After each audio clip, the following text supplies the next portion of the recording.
our POA president. We have our representatives from GDPUD here. Mitch McDonald called me up and said, let's have a little town hall meeting. I said, sure thing. And so we got it all together. So thank you again for being here. And this is their meeting. It's your chance to ask them questions after they're done with their presentation and so forth. So ask away, get all the questions you can out and get answered. And then hopefully you can share those answers with your neighbors that weren't able to make it today. So, Mitch.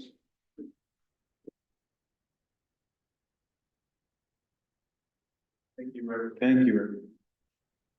This evening. First of all, I wanted to say that you are an honored guest, and hopefully you will become advocates of ours. And if the opportunity arises to disseminate direct, straightforward, and cutting-edge information for fake news rears its ugly head in social media. So we're asking that you partner with us to disseminate information that you get here today to those that might not be up to speed on what we're about to say here today. So thank you for that, as well as learn for yourself and ask questions at the end of the presentation regarding the increases, proposals, and other general questions regarding the community. With that in mind, and we ask that you, if it comes up to be our advocate and tell the armchair quarterbacks who come to these meetings, town halls, finance committee meetings, or talk to the staff directly to seek out the advice or the recommendations or the at this time, I wanted to welcome everyone here, opportunity to meet face to face in the spirit of transparency and accountability to share the results of the cost of service study that occurred once every 5 years. So we had these 5 years ago. And this is a special time for a community of which I am a Dayton area resident with you. So we're conducting this extra session because the first town hall was conducted last month during the ALT board meeting. It wasn't an option for some, where we conducted this at Cool Community Church and another one held in Garden Valley. But unfortunately, only 2 community lots of 1,000 or so were present, and those folks are all here today again. So thank you for being here. This forum would not have been possible without the eager coordination and support of the ALT president, Marjorie Mora, our general manager, Rory, and his executive assistant, Irma. And if we choose to, though, and we were concerned about negative backlash in this election cycle in response to raising rates, we could have possibly enacted a way to delay the rate study and proposal. Not by much, to avoid bringing up the subject of rate increases directly on top of an election year with ballots in your hand. But I'm not the least bit concerned about that. I ran among other priorities, changing the culture and perceptions from the community regarding the water district. This is not to imply that anything was intentionally done wrong in the past or previously, but this time it's being accomplished more accurately and with transparency, with proper data to determine whether or how much, if at all, to raise rates. And it's based on data-driven analysis determined by third-party independent contractor. The previous board of directors stonewalled volunteer members of the GDPUD Finance Committee for 18 months when we attempted to find out why the numbers did not compute. They refused to allow us to, as community oversight, to verify the accuracy of the numbers. The perception in the community was, if you're not hiding anything, why are you not being transparent?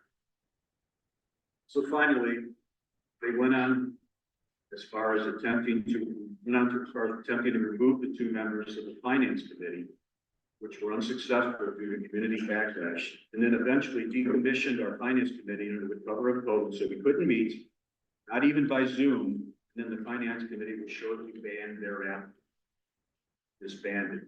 The primary reason I ran for office was to resurrect the Finance Committee. Today, it is flourishing and with very competent community members as valued assets of the board of directors, staff, and watchdogs of the community. I ran, changed the culture with the help of the other four members of the board of directors. And here we are today demonstrating transparency with Director Saunders and the staff at your service, ready to provide you with the presentation and robust Q&A session to follow and answer as best we can all of your questions and concerns, to listen to your inputs on how to better serve our community. I could have winged all that, but I wanted to make sure I got everything in. So we just want to let you know that we're here to serve you, and we want you to be able to ask all the questions, get the concerns out, answered appropriately by the right people. And Sanjay here is going to be giving the presentation, which is normally maybe once or twice at the most for a size of for communities such as ours. Third time here to do so. So, pardon me? This is our 8th presentation versus the last time, I believe, 5 years ago, there was one, maybe one.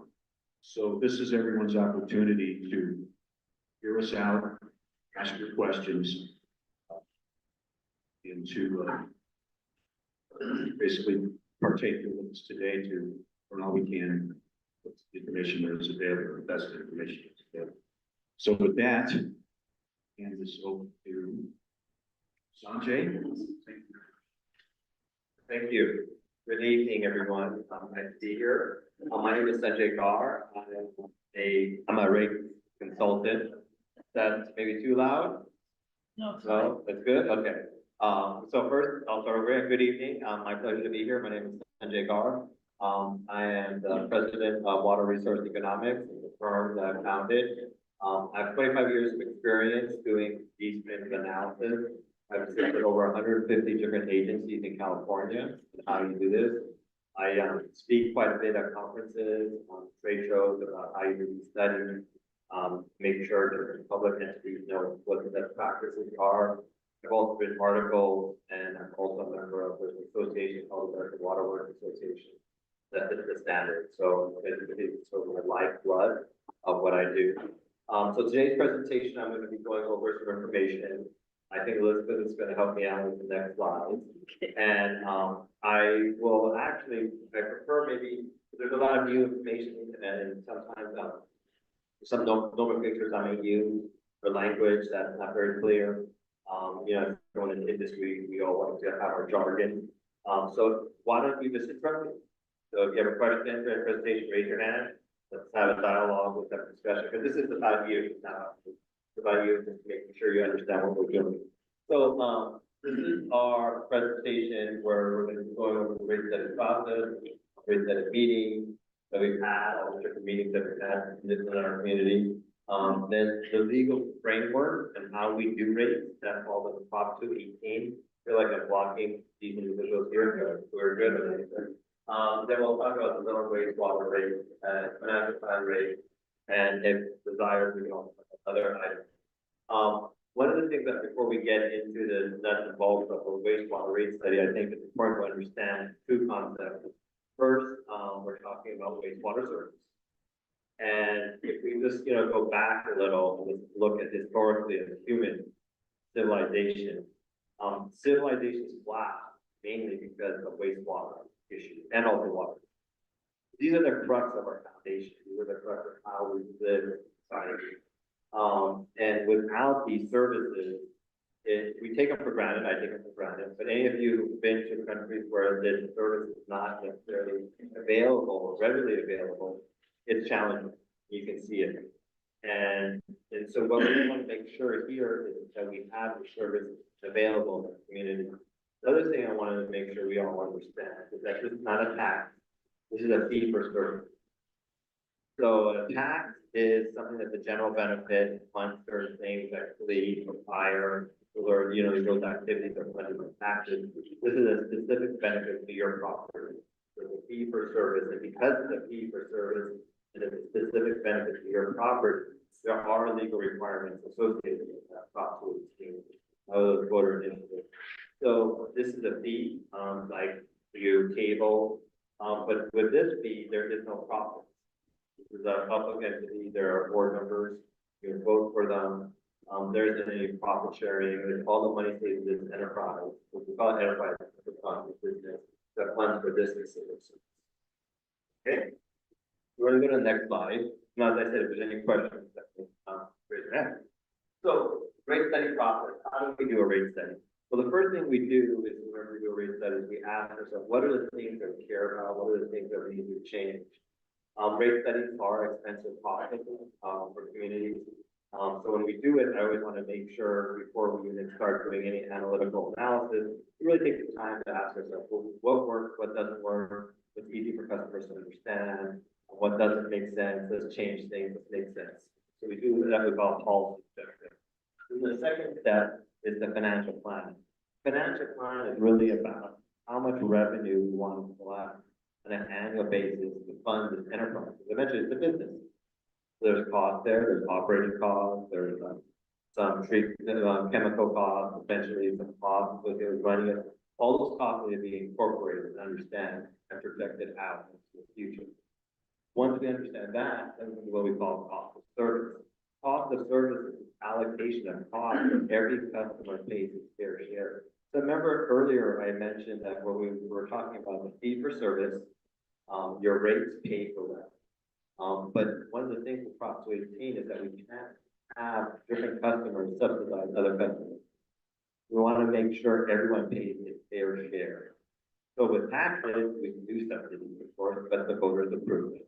This, you did not approve, the board is approving it, so it has to be proportional. There has to be a logic and rationality.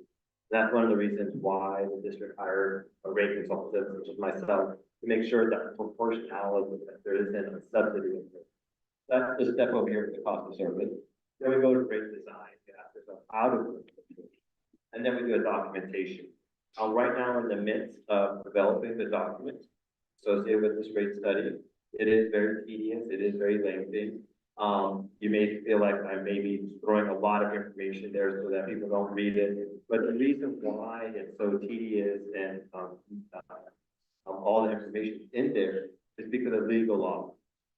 So, because remember, I meant this is a rate, it's a fee for service, so there needs to be a proportionality. So the district has a responsibility to demonstrate that, and they do that by this document. That document is planned to be presented to the board on October 3rd. So that's when the report will be available in the board packet. It is long and lengthy, but if you're interested in this stuff, I would recommend reading it. And it has all the information that I'm talking about. In the past, what people have done was they made an Excel model, and then they didn't really show all the numbers. Now we've showed all the numbers. So we've had many meetings with this community about this rate study. We started off with a kickoff meeting on April 17th. Then we had on May 2nd, a board meeting where we presented information about the financial plan study background. July 10th, we presented the financial plan. That was our first draft added. Since then, things have changed for the better, actually. We've sharpened and we've reduced some costs. There's some water over here to feed them. Then August 13th is when we had another board meeting where we presented that whole study of the rates. And then we had a series of public outreach, August 14th and August 15th, as mentioned. And then today we're here. Then October 3rd, as I mentioned, will be the next board meeting. And then from there, we will set the public hearing.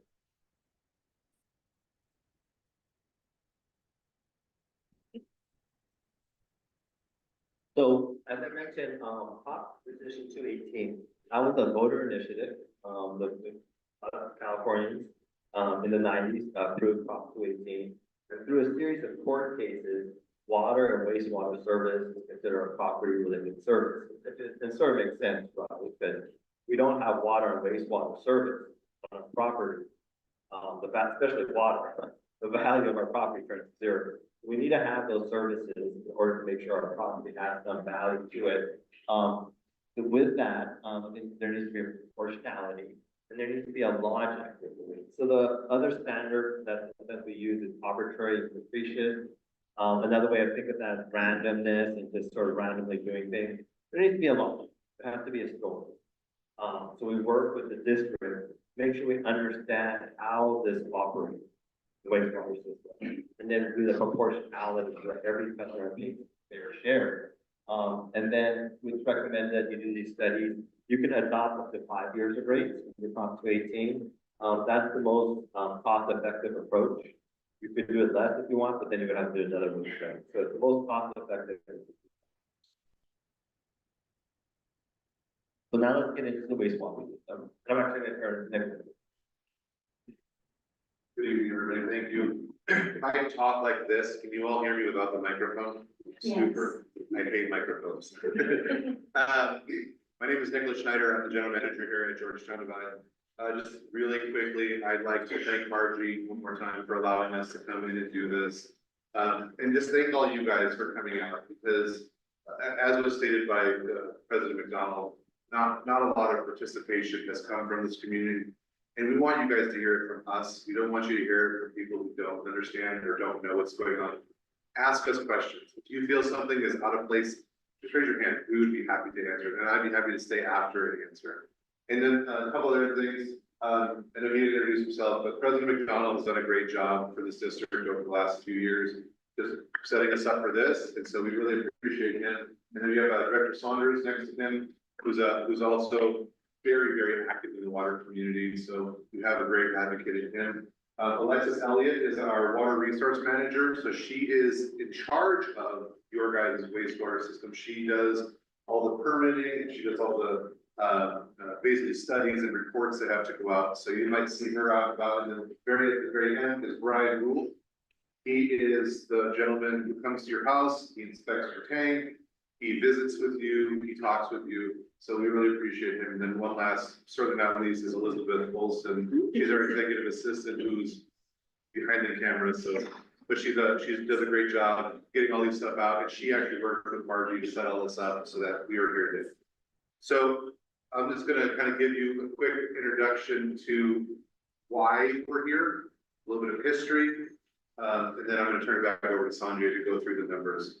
But I will say something that was kind of interesting. I've been in this room one time before. It was about 2 years ago. So last weekend was my 2-year anniversary of being with this district, and I have completely adopted this place and I love it here. So thank you guys for having me, and I hope for many, many, many more years. So if you want to give me the next one. So a little bit of history. Was anybody here when this place first became a HOA? Okay, it was in the 70s, late 70s, yeah. So basically what had happened was there was some water testing done here on the ground, and it was determined that certain areas would percolate well and certain areas would not. So have you heard the term CDS versus non-CDS? The Community Disposal Service, what that stands for, if you live around the golf course area, unfortunately, your ground does not percolate very well. And so that is one of the big issues that we deal with. Or it didn't in the 70s, Lord. It doesn't anymore either. So I'm getting there. So in 1984, well, actually before that, so the builder needed to have somebody to run the facility here. So they came to the district because we were an established special district and asked if we would take over the facilities here and run this district. And we, the Georgetown Divide Public Utility District, agreed to be in charge of the specific enterprise fund, which is the wastewater fund. In 1984, there was a litigation between your builder and us that set in stone. So you've seen like the Flintstones where they knock on the pieces of rock. That's how set in stone us being your provider for this wastewater service is. It is not something that we can get out very likely. In 2022 and 2023, this is how we found out how set in stone that was. We hired Bennett Engineering to come in and do percolation testing and continue to work on what they call the WDR permit, which is waste discharge requirements. So that's the permit that we operate under, that Brian and Alexis manage, that we have to come and do what we do at your house. So, yes, sir. Do you have a new permit or is the same It's the same one, and it's the litigation that set the same one, so. But the word permits usually have a cycle every 5 years. Yeah, they, Yours is really old. this one is, it's unfortunately, because it was adjudicated, it does not have a cycle. The way to get out of it is to relitigate it, and that's where we ran into a stone wall. We tried to give your community back to the county, because they have what's called a LAMP, or a local area management plan. Unfortunately, because the builder and because the community sued, and there's a litigation on the books that has adjudicated the district as the provider, we would have to go back and undo that litigation to kind of go back and update the permit. So that's kind of where the rock and the hard place is, where we are right now. Now there is an option. I'm not gonna say it's the most cost-effective option, but it's something that could be explored in the future. Another service district, another special district could take over being the facilitator, as long as the community and we agreed to give it to them, which we would do what the community wanted. Or the community itself could take over the permit, and you could set up your own special district here at your own cost. So those are always things that can be explored, and I wouldn't even venture to guess what the costs of that would be. So could save you money, but it likely would not. If you want. In 2018, we did a special rate study here that was, there was a customer concern brought to the board that there was a reserve account that had got to approximately $1.2 million, which some people felt was a little high. So the district explored as many options as it possibly could to give that money back to its customers. There was talk of finding everybody and actually writing them a check back, but unfortunately that is illegal. That's called gifting public funds, because we would never be able to find everybody. I appreciate that. For seniors. For next year, right? So what we actually did, you got your money back, but in a different way. So there was what, and I hate to use this word, but it's not really what it was, a subsidy, so to speak, put on the rates. The rates were lowered from $44 in the non-CDS areas to $22. And in the CDS area, it was lowered from 101 to 99. And those are approximate, I didn't do the change. Basically, this was to take that $1.2 million to start bringing it down to a more reasonable level. And today we're at about $250,000. So we have worked through that money. And unfortunately, we may have gone a little bit further than we should have. And that's kind of going back to when this was supposed to be reevaluated. So on the 5-year timeline, 2023 was when we should have started to reevaluate this. Unfortunately, my first year here, and I was working on this little thing called mosquito fire. And I was trying also at the same time working on this rate study to try to get all the good information that we wanted to put into this. So it wasn't for lack of trying, but we're here now, and hopefully, you know, we can continue to move forward. We're doing more. So you wanna? I have a question. Oh, sorry. So were you confirming that it was like around 1.2 million in 2018, and then you've gotten it down to $250,000? And that's the money in the special account for the CDS lots that's been collected since the late 70s? That is correct. It was not just the CDS lots, it was all of us. Oh, so the CDS lots aren't separate, like for their We community?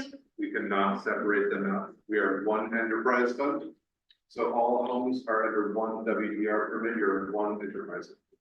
So Sonia's gonna explain how it kind of works. So, I don't know, do you live in CDS? Yeah. Okay. So basically, you pay for certain things that they do not pay.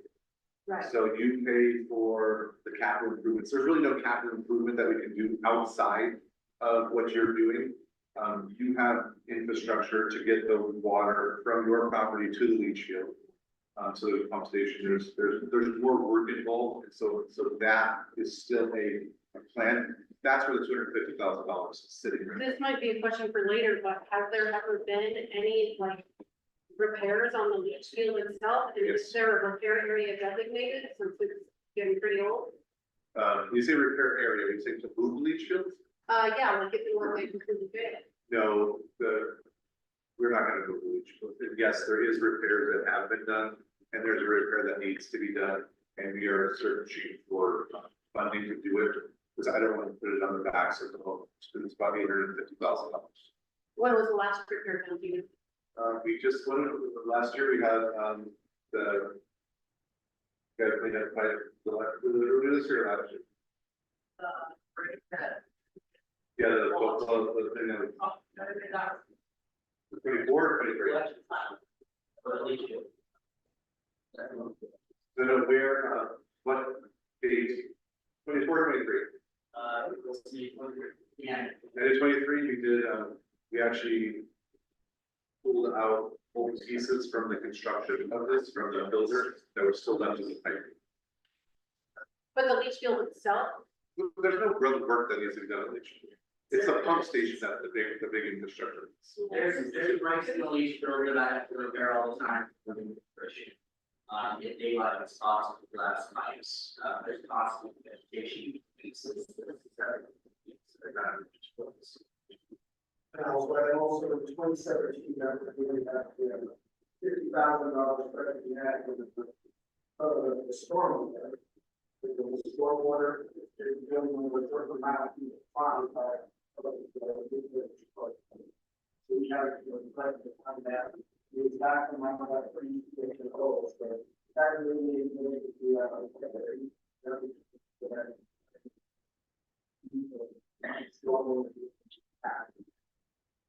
And that's what he's referring to is what I'm referring to the same, is the $850,000 is a pump station upgrade that needs to be done.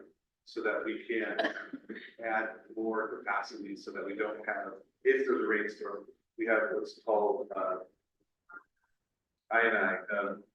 give me my acronym, sorry, infiltration, and it's been basically, yeah, water is getting into your system through the storm water. So it's basically going into your tank and into our system, but it's rainwater. So we have this abundance of rainwater, this abundance of extra water. We can't, in the winter time, we can't always control that because it's too much. And so we have to call spill. We're trying to avoid having the spills. Yes, sir. So going back to your eye on it, you have a defined system where the water is not off. So how is the infiltration? Separations. It's not us. It's some homes that have issues. There's all kinds of reasons. So have you smoke tested the Yes, we just did smoke, we do smoke testing regularly. We actually just went through and did a bunch of smoke testing here. Yes. It's something we do regularly. Yes, we have. I think one of the questions that might be a little confusing, when you have a septic system, there are trails, you have to have a repair area. Is, and I'm thinking maybe that's where this repair area issues come in. Do you have the same thing for the CDS system? Do you have another repair area? We have multiple areas that we can utilize. Okay. Yeah, there's, I mean, it's a huge.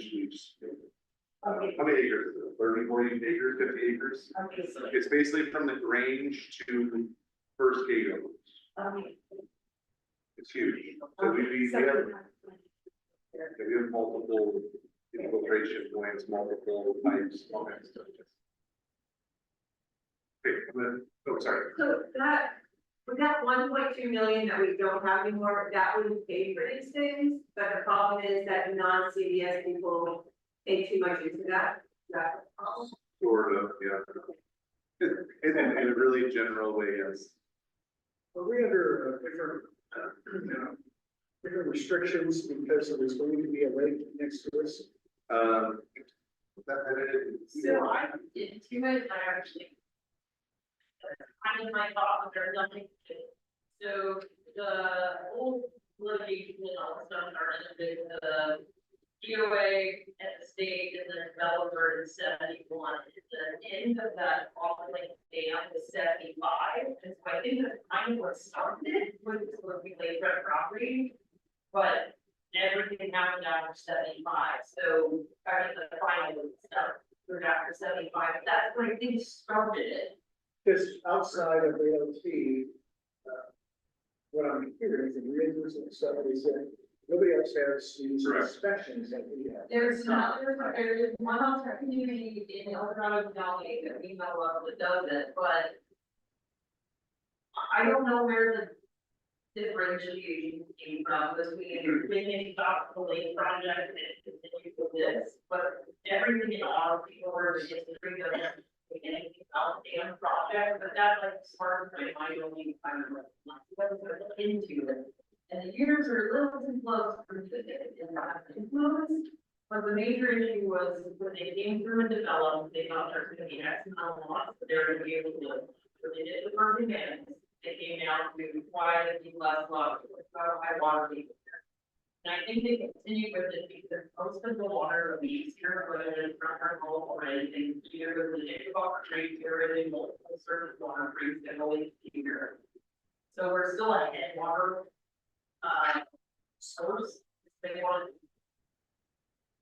Unlike other communities and others. I don't know if it's. So but the difference is when if the developer and the homeowner association hadn't litigated it, we wouldn't have this problem. Okay, so you're locked into this because of the litigation. Like I said, it's written in stone, it's not written on a piece of paper, it's literally written in stone. And the only way for us to change that would be To relitigate it, or to take it over yourself, or to find a different special district that would do it, but you're the closest one, that's why we were originally picked. so if there was a different district, they wouldn't be under their litigation rules. I don't know, I would have to find out. That's a good question. How many of the CDS lots are involved? 135, 138 total lots CDS. How many on the golf course? Almost all of I think they're all are. How many are on golf course? or around the golf. I've never been to the golf course, so I can't answer the question. Well, my question is the problem that they won't hurt, or you don't want them leaching onto the golf? Oh, it has nothing to do with the golf course. No, it has There's nothing to do with that. literally nothing to do, we don't, I'm gonna say something really bad right now, please don't shoot me, I don't care about the golf course. I don't either. The golf course, this was all done way before the golf course was built. It's an amazing coincidence. It has to do with where the houses were built, so it is not It's really. probably more lot size, we're only a third of an acre, so they're not gonna be needing. And soil. And the soil, because the lots wouldn't percolate, so that's why we lost a lot of the lots. So that was the whole big. But now there's a whole bunch of different supplemental treatment systems that account for lots that didn't percolate then, that percolate now. Yes. Like there's so many different types that replace like even sand filtration. So one of the things the county said, if we had all, Plus your PEH, so like I heard, so we can read like. if we had all conventional systems, the county would probably more likely want to take it over. But since we have those special ones, it's really, they want to go there. So is the leach field like, basically, I know it's super duper large to. accommodate all those, but is it like a standard system leach field? National Dragon System, Okay, and it's serial so distribution. it's like low pressure dose or it's like standard pump? It's all gravity, if it's been pumped up, it gets pumped up high and it flows down into the system. It comes to a lift station with giant box for entire circulation. Or 70,000. Yeah. They can give up. That's why the 850,000 gives us more. Yeah, because we had a new land that we adopted in 2017 in Placer County, and I mean, we have approved so many different like pre-treatment systems now, from Presby to Coot to Vantex to EcoFlow to Elgin. You should call it Eldorado because they don't want to do anything that's non-standard. Yeah, we're way more progressive. Also bigger. Is there any more questions? I'm gonna turn it back over to Sanjay. Are you guys okay with that? I'm still here if you guys want to ask me more questions. Or You should keep on going. Where's the $90,000? So it went back to the customers, most of it. It did go, well, you're getting a lesser rate, It's only a couple dollars, that's great. $20 a month, every 2 months. It's a 99 one. For CDS, but for non-CDS customers, they got the bigger reduction. Yeah, so kind of something there keeps. Correct, yes. So are you CDS or not CDS? Yeah, so Unfortunately, that was one of the things you did not get as much of a reduction because you're still utilizing the money to maintain that system. Yes, It's sir. a CDS and non-CDS. Oh, sorry, We don't communities, have this problem here, so we're thinking a little. So- Community disposal system. yeah, CDS stands for Community Disposal System, it's, yeah, so there's, do you live on the golf course? So if you live off the golf course, you have your disposal system on your property. There are about 137 homes that are on the golf course, and they have a septic tank at their property. But then they have a pipe that comes out of the septic tank and it goes into a community collection system. And it kind of winds through the area and it goes to, you know, the big open field next to the Grange? If you were to drive by the Grange, there's a big open grass field right there.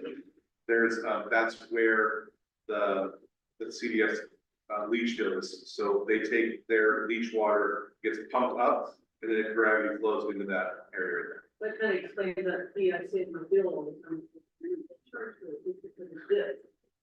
So the fee you're being charged for, since you're not in the CDS area, is to maintain the permit, which you're gonna hear a little bit more about how that all breaks down.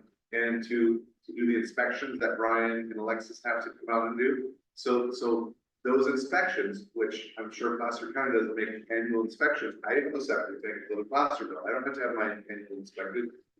That's when we try to go to the county. We tried to say, hey, listen, like, this is egregious to this community. Will you take it over and put it under your land, your local area management plan? And they said, well, let's look into it. We looked into it for about 18 months. We worked really hard and we tried to figure this out. And the county came across this litigation and said, I'll stop. This is where we can't take it over anymore because of the adjudicated nature of this. If it wasn't adjudicated, then they would have taken it over. Hope that answers your question. All right, I'm gonna turn it over to Sanjay. Thank you. So, you want me to use it too, or no? Okay, good, thank you. So I'm not using it, and if I'm not loud enough, I will project my voice. I'll try to be Nicholas, but we'll see. So, we've worked diligently on the financial plan. We provide different scenarios to the board and to the public. I just want to make sure you know that we've revised operating expenses. We've looked at that. We've taken out costs. We've reduced other expenses in the second quarter. And because of all that, we have been able to lower the rate, the revenues that are needed to fund the system. It is still high. I'm not gonna sugarcoat anything here. So it was a very high, 155%, that we needed to increase the revenue now to 90%. One of the things about rate studies and sort of the math about how this works is that we have cost today, and then we have cost in the future. And there's something called compounding inflation. And sometimes the inflation can be low, you know, a few percentages, sometimes it can be high, like we just experienced. But the challenge is that over an extended period of time, the compounding, it isn't you don't add the percentages, there's a percentage on top of percentages. So that works really well if you're investing in stock markets and you have money in retirement accounts, then we benefit from that. But it doesn't work so well when we don't increase rates and we have this situation. So that's one of the challenges that we're facing, is that this compounding in cost that we're experiencing, where we reduced the rates and we kept them the same. Next slide. So the last study was done in 2018. Since 2018, inflation has been over 21%. We've all experienced that. We all know that. And so that is the compounding, that's the increasing cost that we've had. And now where we are, if you just look at the financials, you look at the books, the expenses are 2 times higher than revenue. 2 times higher. That is the challenge that we're facing. And based on our models, the projections that we've done, we're estimating that this enterprise will run out of money by 2027. So it has some revenues in the bank still, which we've drawn down, which is our plan, but it will run out if we don't do anything. So one of the things we do is we look at reserves, I'm being very transparent, I'm showing all the numbers here, there's a lot of information here, and as I mentioned, there's a report. But what we wanna do is we wanna make sure you understand that we do wanna have some money in the bank. The reason why we wanna have reserves is something goes wrong. So as mentioned earlier, something could happen with some cost that we didn't anticipate at first. We have that money, we can draw down. There are liabilities associated with running a wastewater system. So fortunately, the enterprise, this fund has been drawn down. We still have some money to meet these reserve targets, but we don't have enough to meet all the future expenses over the next 5 years. Yeah. This is only the wastewater. Right. What happens if yours? So. What happens if you go out of business? The wastewater. For this, I'm just saying, what would happen is, State would come in and take it over and and charge. then you would not be able to discourage. If it was India, they would charge a lot. Pardon? They would charge you a lot for it. They wouldn't let us, first of all, because they would make us do a lot of things that they would make our water department, our water. Because you were saying you couldn't get out of, Yeah, there's. The really only way that I see it could happen is if you took it over, right, and create a social district, very possible. What they would, in my estimation, would be something if you did, they would make the water fund loan money until this is brought back insolvency. So if it was insolvent, it would just go away. You can't just like throw your hands up and say, we don't want to do it anymore and let it go away, because we can't do that and go insolvent. Does that make sense? so you're connected as a company. The state's gonna force us, they're gonna force our hand to turn, force us, yeah, force us. Okay. I have a question, are there any grants available from the state for? Get a large amount of money, I don't know, grant, like maybe earlier this year? So we do get grants, we have a lot of water grants. We are exploring wastewater grants, that's what I was trying to explain, was that pump stations we put in, I don't want to, if you have to pay for that.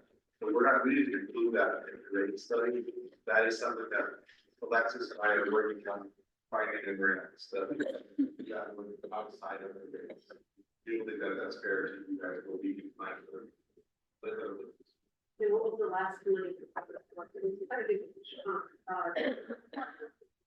Yeah, so we've gotten about $2.86 million in grants. 1.25 of it is for a tank, a water tank to be built at the same water treatment plant for fire mitigation and to make sure that there's well water here for your community. We also received a almost $1.2 million fire water wildfire grant that will provide some new equipment. And we have a forester and a forestry company coming out to do land clearing to make wildfire fire breaks, so that if there's a fire, the firefighters can fight backwards. And we also received $250,000 from the state.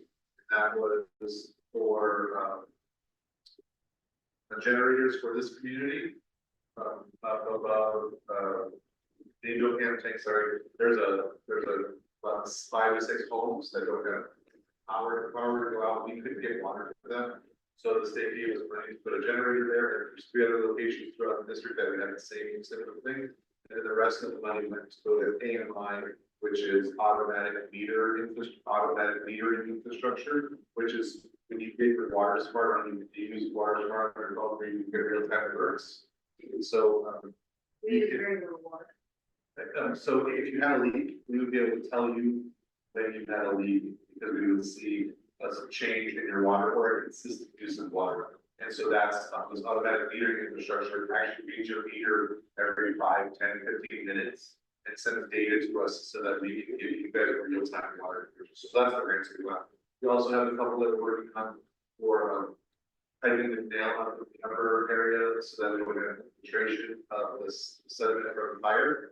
And we are working on develop additional water supply. So I've got a $20 million appropriation that we're working on with our Corps of Engineers to develop additional water supply. But you're working on wastewater grants, which. Oh, absolutely. we haven't gotten any. So Michael, when I got here, I was fairly successful in granting, Southern California, please don't hold it against me. I had brought in about $35 million in 5 years for all kinds of things. So I came up here and I really wanted to bring kind of that experience here. And so yes, we are absolutely looking for wastewater money. I have a couple of options of getting money for this pump. We also are exploring and potentially putting in a water treatment, packaged water treatment plant, which would help the community twofold, because use the water from the CDS homes on the golf course, and the golf course would have to pay for as much water, or the water would be cheaper because they would be people. So that kind of goes to your question. The water, the recycled water, it would actually benefit the pumps. So there's absolutely no reason the golf course has anything to do with this. I was, before I worked in water, I worked in golf course. We actually all recycled water because it's got lots of extra. So if you're buying package, put in the wastewater treatment, why can't you run that time to use, some services? Yeah, that's what Whatever you want. Then go to the whole. yeah, so that's what we're exploring. But I'm not gonna, again, I'm not gonna put that on the backs of the customers. They need to find outside money to do that work. And it's just, I wish there was enough time in the day for me to do all of the things I want. I have lots of lofty goals, and that is definitely one of them. So it's coming, and I'm working on it really hard. But you do realize, once you do that, you will be under a new PR and state, right? Sort of, kind of, yes. The WDR change, but But it's it won't be changing because you're going to plan if you go that route. so the WDR can change. It's the parties that are involved in WDR that can change. We get told new stuff all the time from the state. Because so where the county has a WDR, you know this, county has a WDR with the state for regular septic tanks, and they get told different stuff all the time. Their land changes as new regulations come out. Well, we have a direct relationship with the state where the county is, so we would be on the same level as the county. Does that make sense? No, because I can have a plan. Plan. And that's fine, So yeah. you're putting a tertiary plant in someplace that's Yes. going to require a permit. Correct. And so that changes for the higher. But it doesn't change the septic tanks that are involved with it. It doesn't change the operators, it doesn't change the parties agreement. And I will, you wanna come work with me, and I will, you can go yell at the state and the county, I will. Okay, I've done that in 30 years. Well, then we have done it in Allegheny, Alexis, and Ryan's on the credit. For the last 2 years, we've done nothing but yell at the county and the state, and be like, why do we have to still do this? And No, but they, you're bringing in a whole system. Theoretically, I agree with you, tertiary could be a but it 4 or doesn't. 5 plant. You're going to need operators, you need. I just get that back to water. I don't disagree with you. And I'm on this, we're talking the same language, but it doesn't change the way the state's gonna look at it.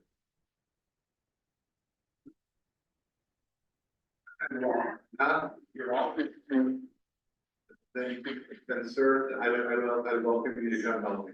Because we talked to the state about this. And because we can do whatever we want here with the wastewater, it's the operators, you guys as the community are the operators of the system. We are managing the system. So because you as a community are involved and we as a district, a special district are involved, those don't change just because we do a different operation in the system. So who's your regulator?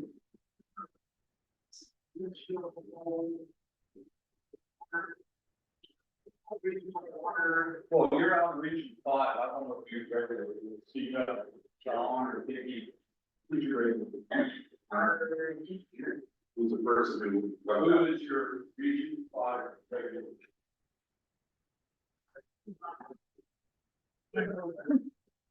Currently, he's gonna be an engineer. It's down to the. But that hasn't been. You just heard that too, that's not important for this. Right. Email, I'll email it to you, just send me an email and I'll make it.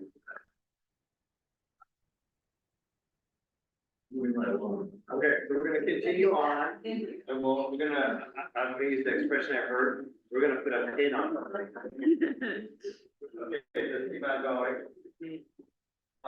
So now I'm gonna talk about the financial plan. We've developed an Excel model that has all the information in it.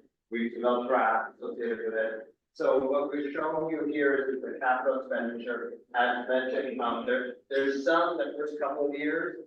But in the out years, we don't see any capital expenditures. We're hoping, as mentioned, that we'll get grant money for any future capital cost. So the capital right now, $55,000. And this shows you without any rate increase, right here, the capital expenditure, we'll go to the next graph. And then this is really the crux of the matter. This is the cost. These bars right over here are our operating costs. We have all of them operating and maintenance. We have a little bit of debt, the capital cost here, and here, the out years of capital.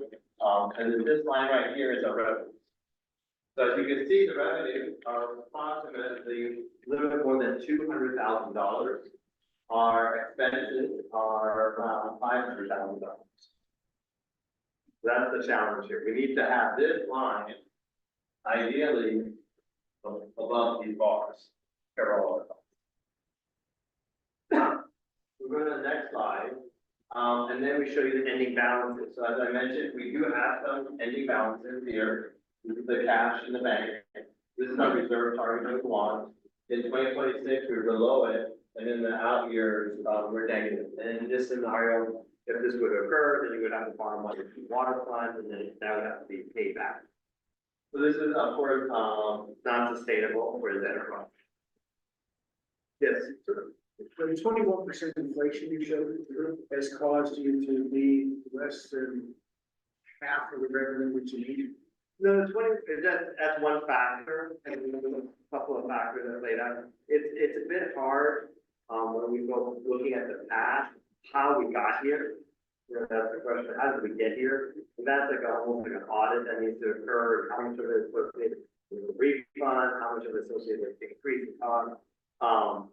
District could spend money to do that, that is, it's sort of expensive. My recommendation is not to do that because it's sort of, you are where you are, right? You're at the situation, and we just have to deal with it, we have to solve it. How we got here is multiple reasons. So have they been in deficit for a number of years? They've been in deficit in the sense of revenue. And if we go back to the slide. This has been spread because of the refund that's been occurring. So you remember what happened was is that in the past, the ending balance was very significantly high, $1.2 million. So the customer demanded a refund. And so we reduced our revenue.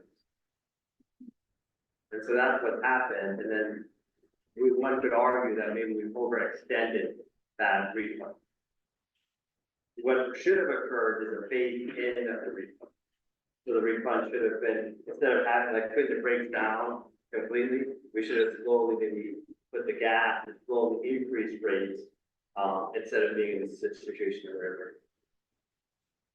So that you benefited from the refund.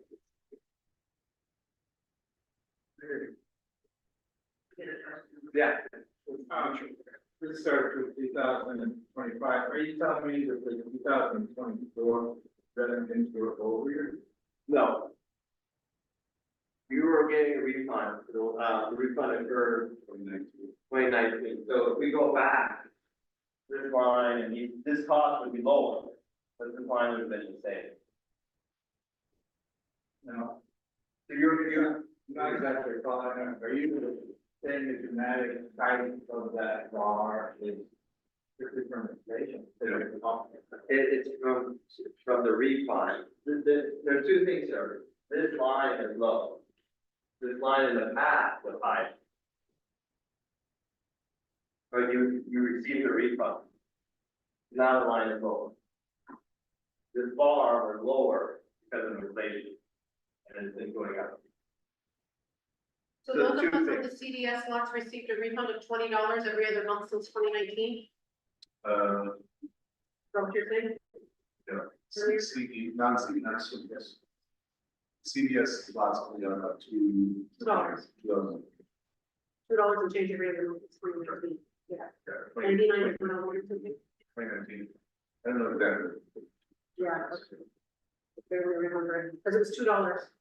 But it was few. Yeah, it wasn't- I thought you guys were telling me the last one. It wasn't much. Yeah, okay. The CDS to the non-CDS Yeah. was ones who Got it. went from $44 and some change to $22. Yeah. It is important, yeah.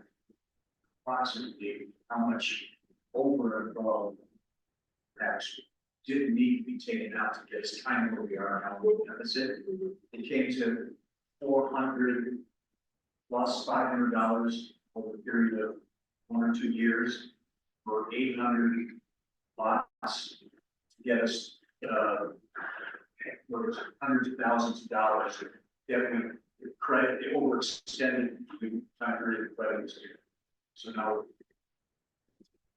Get that back. But just to make sure that I understand it and put it in layman's terms, the people that got like a bigger discount, we're all gonna be paying for the equal amount for the increase. It's not like people who got the large discount are now gonna So I'm have to gonna, pay more. so I'm gonna talk about the cost of service proportionality. But because what you said earlier, everybody has to pretty much pay the, Correct, and that's what he's gonna show you. even though the other people got the bigger discount. Yeah, but let us. I get what you Yeah, said. so the I past, take inspector once a year, well, it's cool. the past sin, the past discounts, you know, we can't take that into account, who got how much and that, it's. Right, because some people don't live here and I get that. Yeah, so when we do the, after this part of the financial stuff, when we do the cost of service, and we look at the budget, when we look at what services each customer gets, there's 4 types of customers. And then we allocate that cost, and then we provide rates. So we do that That's before where they they get there, because it's gonna be. Okay, so we got this, we've talked about this, so now we'll go to the next slide, and this is where we start increasing the rate. So what we're saying is that we do a 90% increase in the first year in revenue, not rates, but in revenue. So customers will be more effective to do that, with proportionality, and then the out year, we do a 5%. Now, I want to make sure we all understand something here. If you look at this line here, you notice this line is still not above the blue line. So what we're doing is, in the next slide, we're eating into our reserves. So we are, in some sense, you can say we're dipping into a reserve to get to a point where we're close to our target. So this 90%, which is significant, and then the following 4 or 5% is sort of in some sense like a minimum increase that's needed, because we're still not even covering all the costs. I mean, the next 5 years after the study, then you have to do another study and update it. We're trying to minimize the dramatic increase as much as we can.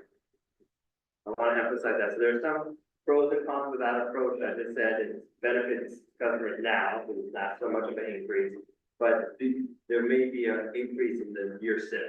We should. Now we're hoping to get grants. We're hoping to get a lot of other things occur so that we don't have. Okay. Yeah.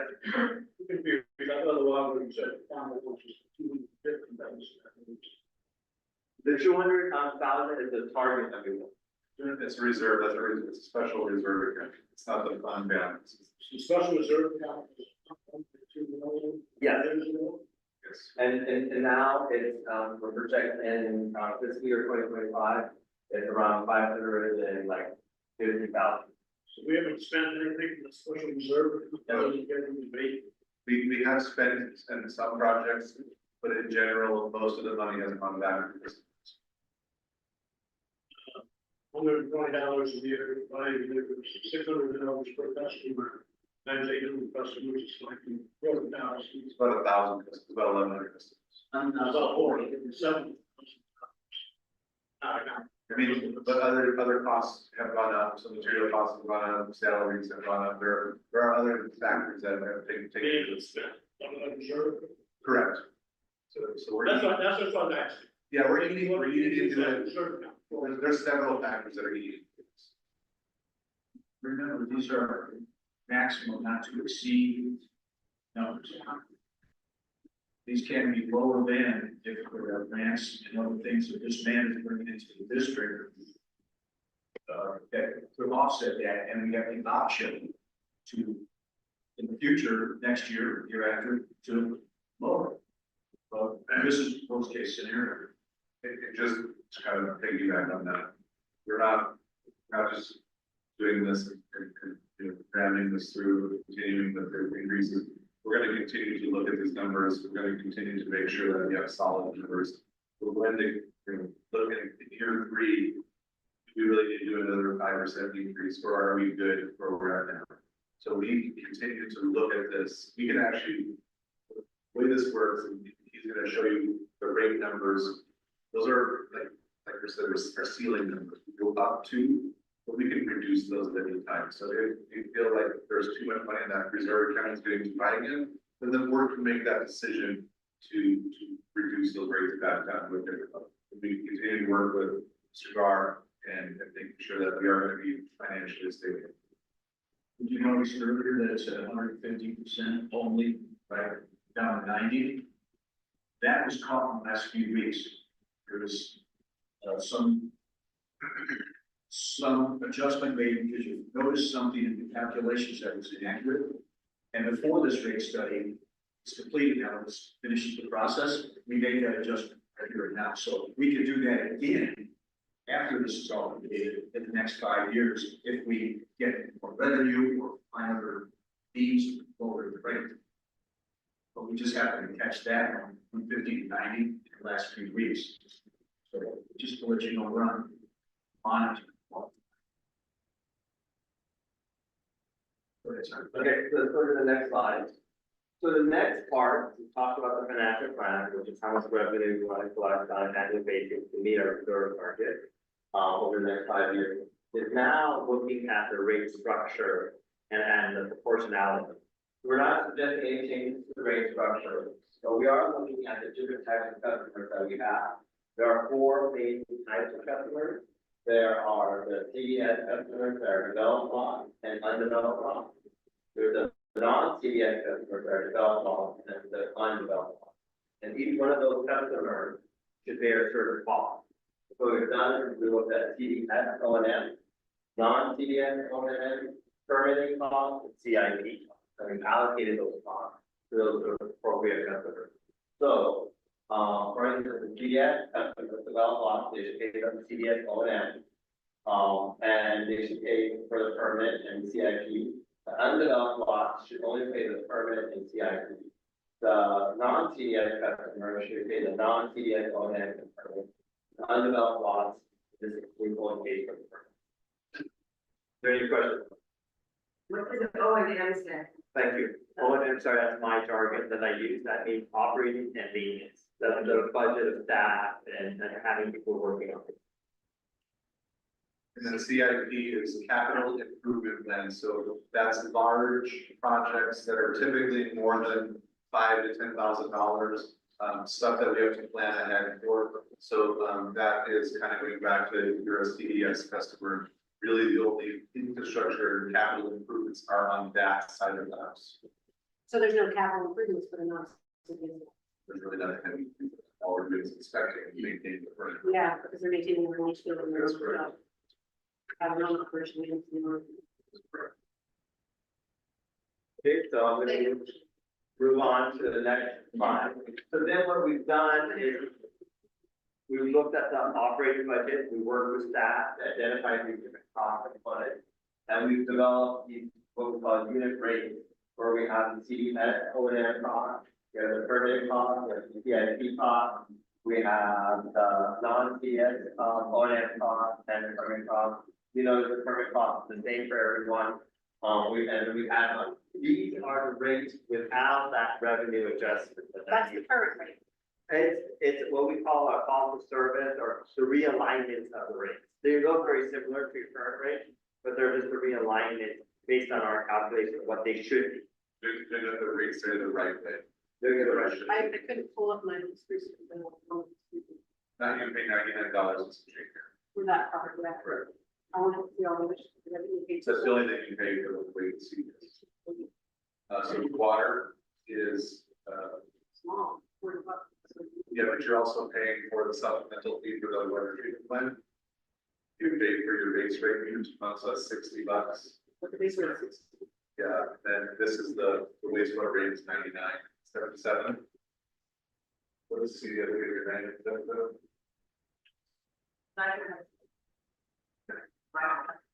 Yeah, so $100 basically goes to just What's water treatment plant, really pay the same amount for that? $15.44 every month,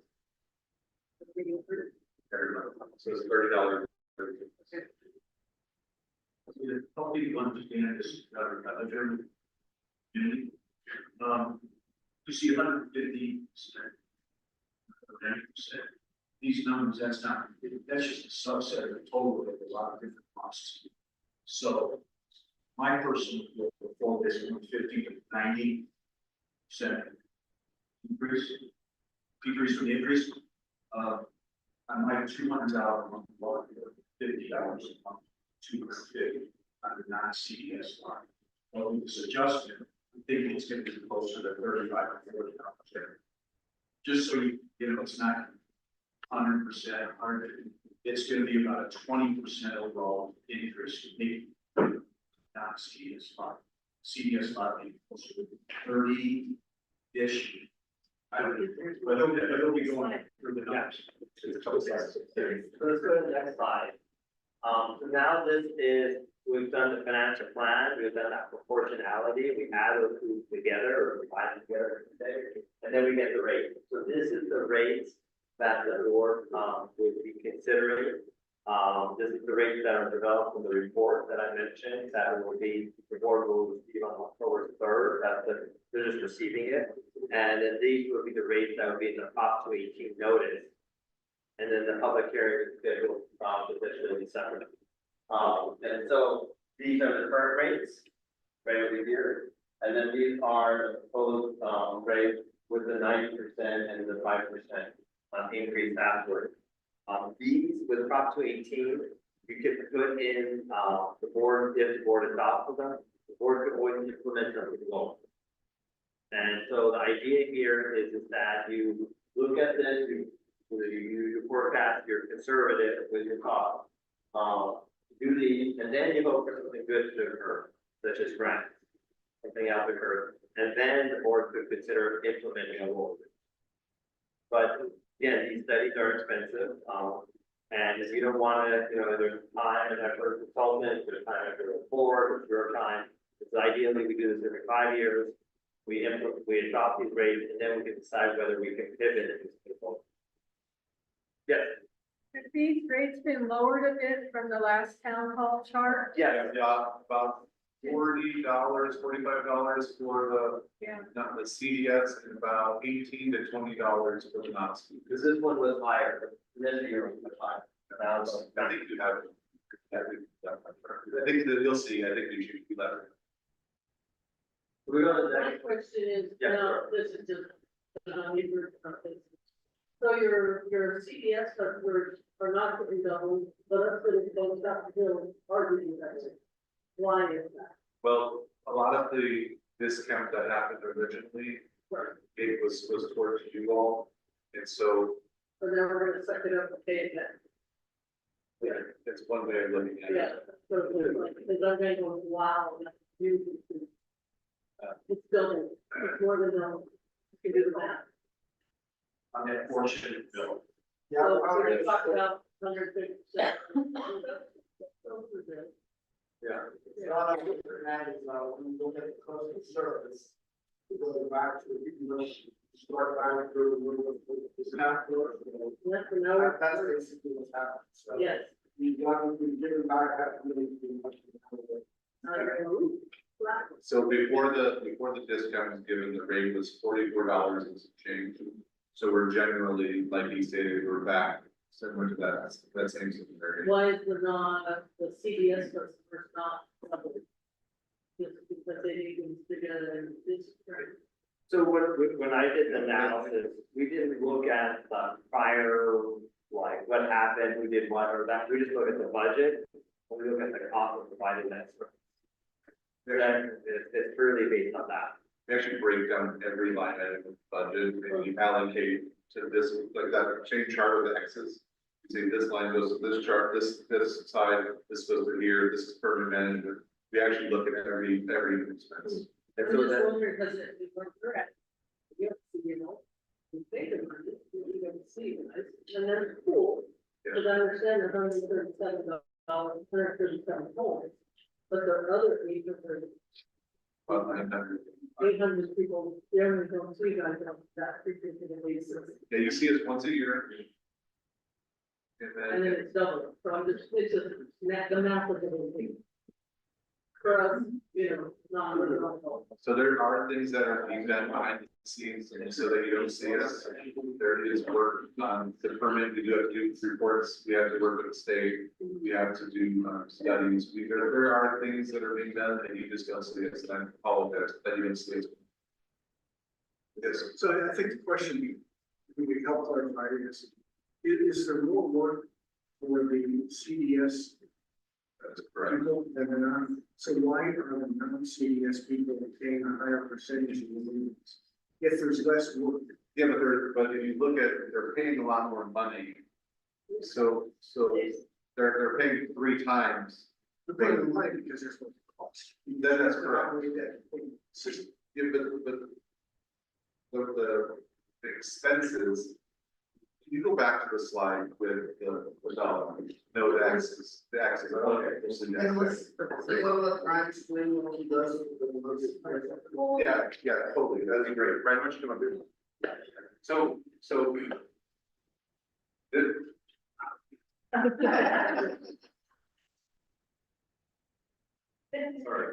the axis here, the permit management is divvied out to everybody, because Ryan has to do paperwork, and he has to go out and check different things to ensure that the permit is being managed correctly. The operations and maintenance, you wanna tell them what you do? What type of system do you? Non-CDS. No, I know. Conventional. On-site wastewater Oh, treatment it's system. raised. It's raised. Amount? So it's a mount system, so it's essentially a giant sand. So your mount has an upper and a lower ground monitor. That is required to be sampled every 5 years. There's over 244 mounds a year. I have to sample around 60 locations. There's more work. Your system particularly, yes. A lot. There's For us, you just have to look. 444 times 2. That's 480 locations I have to sample, purge, let recover, and take to the state, or take to the lab for sample. There's also 8 ground monitoring wells placed all over that could be your any system that can impact the water. We have to do surface water samples to make sure it's not impacting ground water in service. So this is all part of the permit process. No, we're Yeah, everybody shares the permit cost. everybody sharing the meetings. So that's probably part of it as well. Okay, all right. And then when, so that's also part, so when he does his monitoring, that's the O&M part, so he's going out, he's monitoring. And then you sell your home here, you have to get what they call escrow done. And it's a special inspection, you have to not do it, it's kind of additional inspection, so that's part of operations and maintenance. Then when you deal with the CDS, then he is working in the leach field where he's working with, the pump station. Those are the types of things that he's doing there. So the reason that O&M is more there, there's a lot more work there, so they're paying 3 times more than the non-CDS folks. So yes, the increase is higher percentage, but if you look at the revenue that's generated, there are more higher rates to those CDS customers because of the work that needs to be done. More dollars. So there More dollars. more dollars because it's having the, it's a small rate to pay for the work that he has to. So that's why they pay more money. It's, we don't look at like the discount or anything that happened in the past.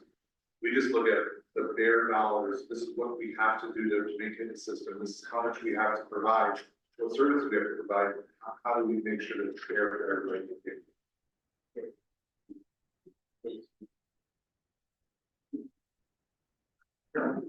Okay, let's go. That, so now I want to show, okay, one more slide. So now the impact. Because we want, yeah, this is the one now with the dollars. So again, we want to be transparent. You know, it is, and again, we all admit it's ugly. But these are the increases. So we have the current, we have the proposed, we have the dollars, we have the percentages. We also, put in the water too, so that you can just see, this is for an average water use customer, so you may be slightly different than the average, maybe less water or more water, and then you see the dollar percentage there. And that's the first year is the most dramatic year of the increase, and then the following year are less dramatic. So how much is the water going? Water is going up, Depends on how big of a meter you have. Right. It depends on how much water you use. So, if you are a 5/8 or a 3/4 meter, it's going up anywhere between $5 and $25 every 2 months. So if you're a low water user, it's closer to 5. If you're, and you have a lush garden, it's closer to 25. But that's only when you see that in the summer. You wouldn't see that like in the winter, not outside.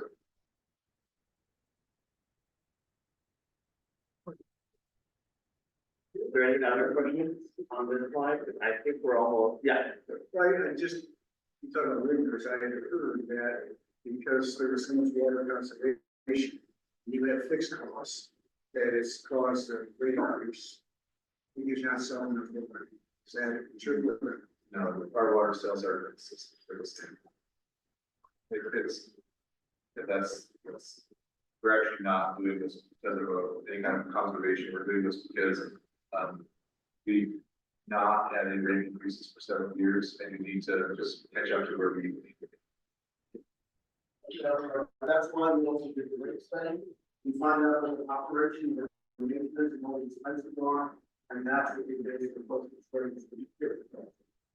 It's not based on. When it does, we get there, people look at conservation methods. It's the way we put it, I think, on this one, but it's still really. Are you able to show them?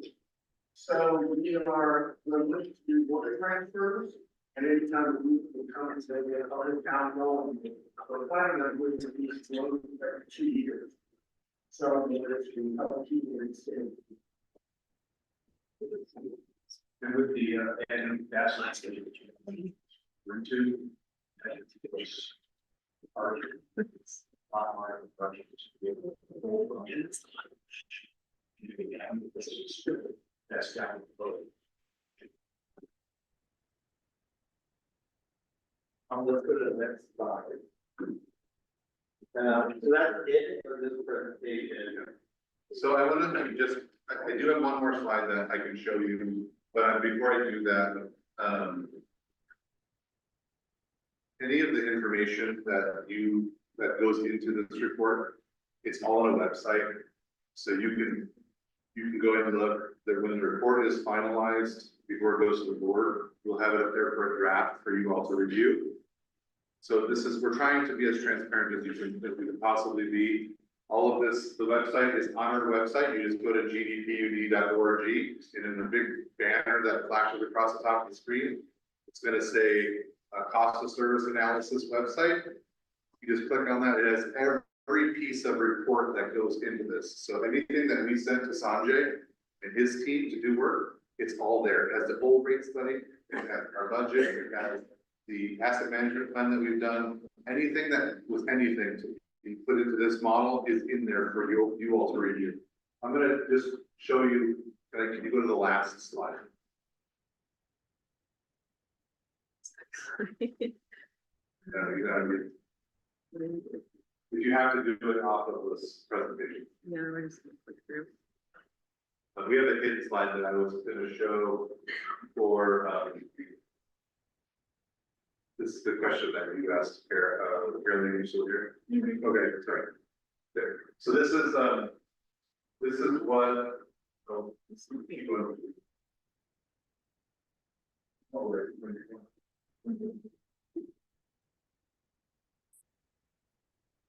Alright, So hold you- on one it's- second, looking at it's- you. Can you just pull it up as it is, because it is a slide. Can you just pull it up as a non slideshow? Yeah, absolutely.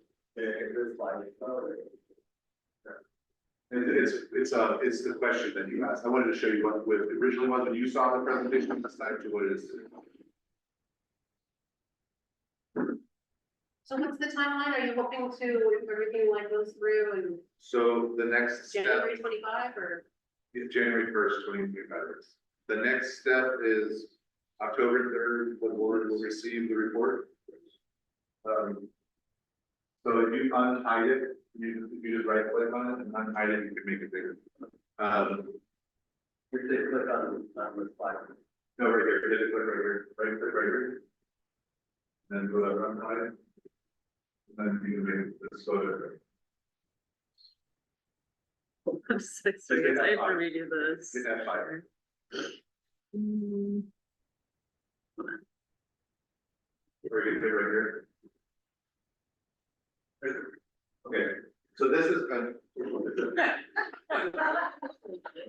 I just have to undo the share. It's because of the share. Hold on. Sorry. No, it's okay. Really quickly, look right here. So for the CDS customers, originally, you were proposing $186. And now it's down to $146. So it was about $40 there, and then $68.93 in the CDS, and now it's down to 50. So it was worse. We, as we said, sharpened our pencil. We looked at what our budget was, we looked at what our expenses were, and we made some changes, and we didn't want to put as much burden onto the customers. Now, to finish your question, so what is the next step? On October 3rd, the board is going to receive the report. You'll have the report in your hands no later than Friday. I'm hoping to have it done for public consumption on the website by tomorrow or Thursday. I'm waiting for my legal counsel to review it, and I'm waiting for, he's got our staff changes back to us, and I'm just waiting for my legal counsel to do his review. They're gonna put that on the website. That'll be, Liz will be taking care of that part. So October 3rd, the board will be meeting about that, and at that point, they will accept the report and set a date for the rate hearing, so that public hearing. We have a date in mind, but I don't want to say, it's in December. But they have the opportunity to change that if it doesn't fit with what they want to do. So December is when we'll have a public hearing. We're exploring multiple venues, but we'll have one public hearing, so we have to have a venue big enough. So that a lot of people want to come and speak, then we'll have a venue big enough, and the rates are to be taken effect January 1st, but you won't see it on your bill until March because of the bi-monthly. So like your January 1st bill won't be the new rates, it will be coming in March because you pay your January, February bill. Okay. I have cards. If anyone wants to take my information, I welcome you to call me, email me. I am 24/7 for this district. I live, breathe, eat, sleep, dream water. I just have two kind of random questions. How many employees does GDP union employ, part-time and full-time, like total, like? Total employees were at 26 or 27. I was forgetting to count. 27 full and part? We have no part-time. Oh, okay. And how many parcels does the district service? So Total, we- not just ALT, but like, 38, 90, 37, 84, 3,784 connections. So that's more than homes, that's commercial, that's right. you know, so that's a big connection. And then inside here it's about 11.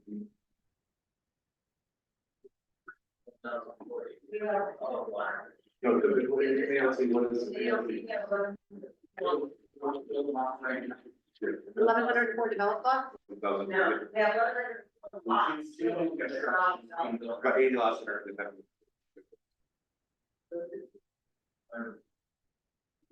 If they have energy meters there. Yeah, there is a 1-inch meters due to the fire flow requirements, if your house is newer. And if you feel like you don't want to have your 1-inch meter anymore, then you legally can do it, you're welcome to reduce it to 5/8 or 3/4. We're gonna find out what kind of, Yeah, you bill. oh.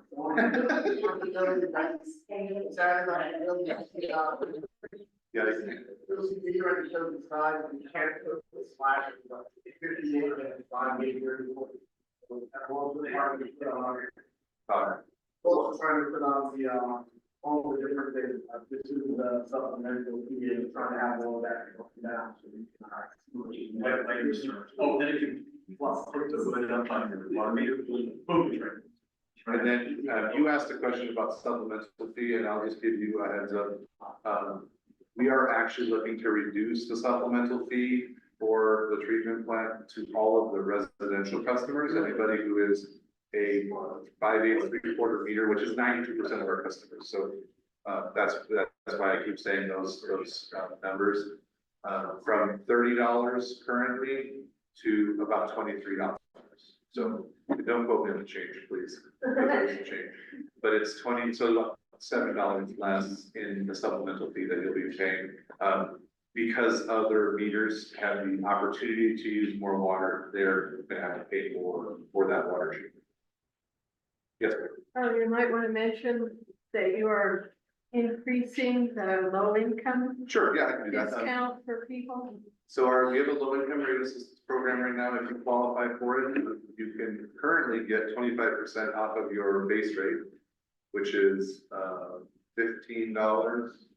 It's change, again, no COVID change, per month. And we are increasing that to 50% every 2 months. So it's gonna be $32, I think, $36 every 2 months if you're 5/8 or 3/4. And then we have it up to 1-inch, so you can qualify as a 1-inch. That is where we have a low income up to that size. So the discount rate increased 100% on the good side. Yes, ma'am. Are they not sending out paper bills anymore? So that's very interesting that you said that question. We have been having a really rough time with the post office. Oh my God, I got 2 bills for 1 month. You got 2 bills also? Yes. The post office has, I would get yelled at the postmaster because they found bags of mail that are our bills that they haven't sent out. So we are sending them out. I promise we're sending them out. And if you do have. I say you shouldn't, that would save us some money on postage. I mean, I pay all electronically anyway. If you do receive a bill late like that, call us up. I know they've already waived one of my penalties. Yeah, and I have given them authorization. We're actually gonna be working with the post office and fighting with them too, because it's ridiculous that we keep having to deal with this. And so we totally feel your pain. And Well, no, they sent me one, as an email. yes, Well, they can just continue to do that also, I just so think if we you know. call up and ask, they will.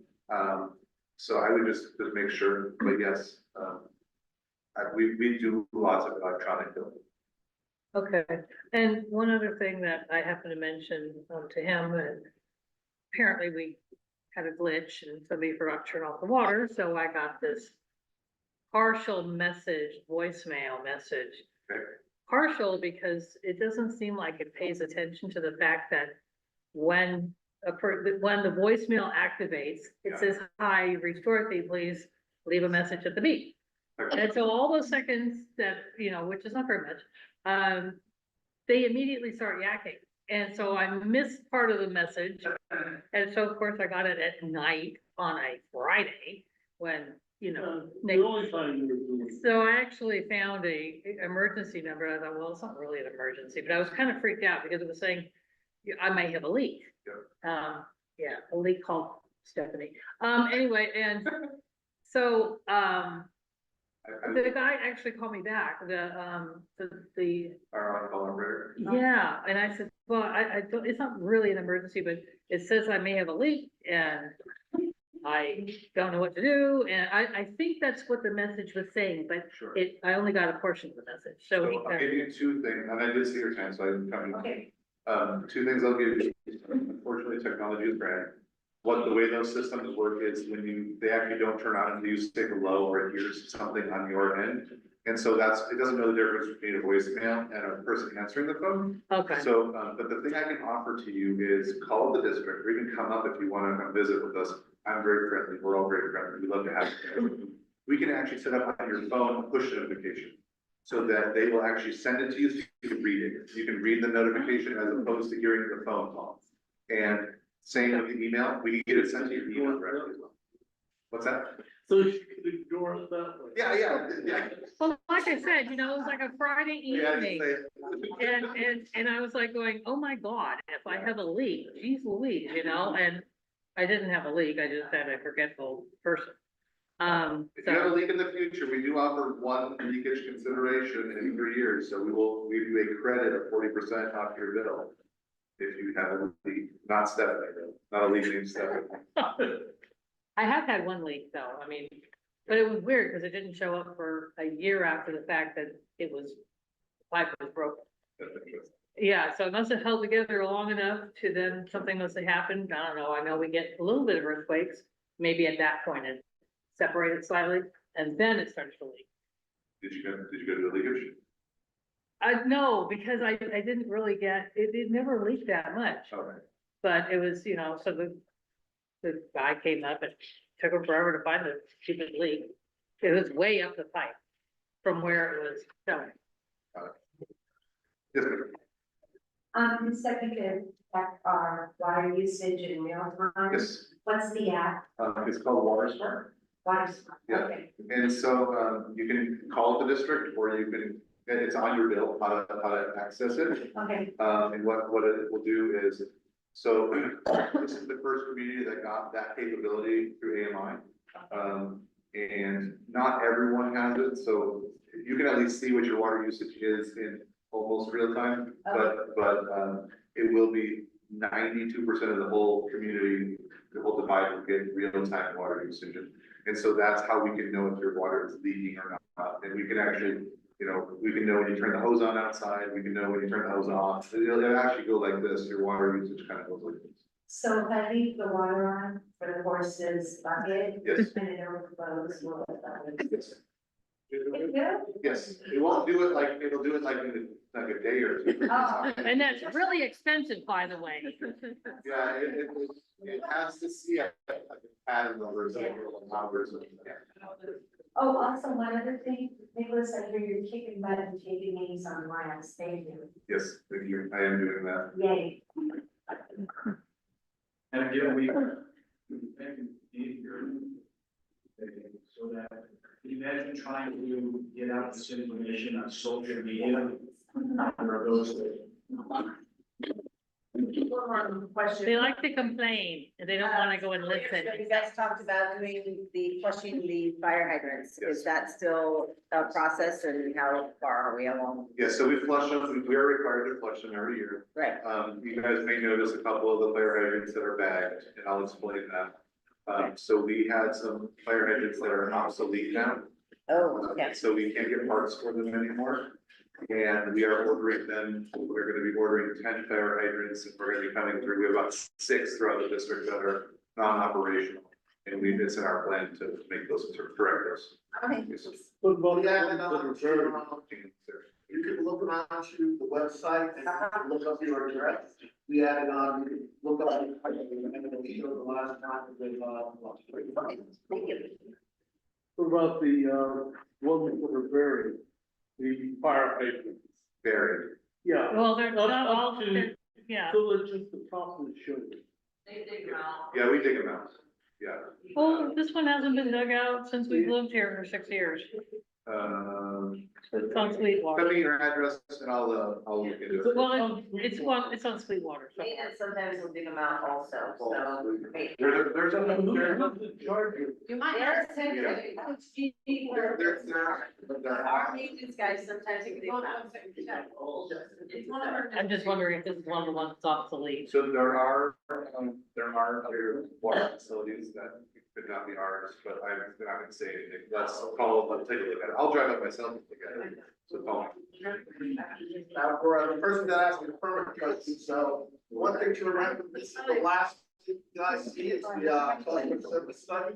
And there's like 5 other studies in report, and that provides a lot of the data that's. And yes, we can change the permit, and that was how we started the, wastewater, permit study, and the first thing was to check on ADUs.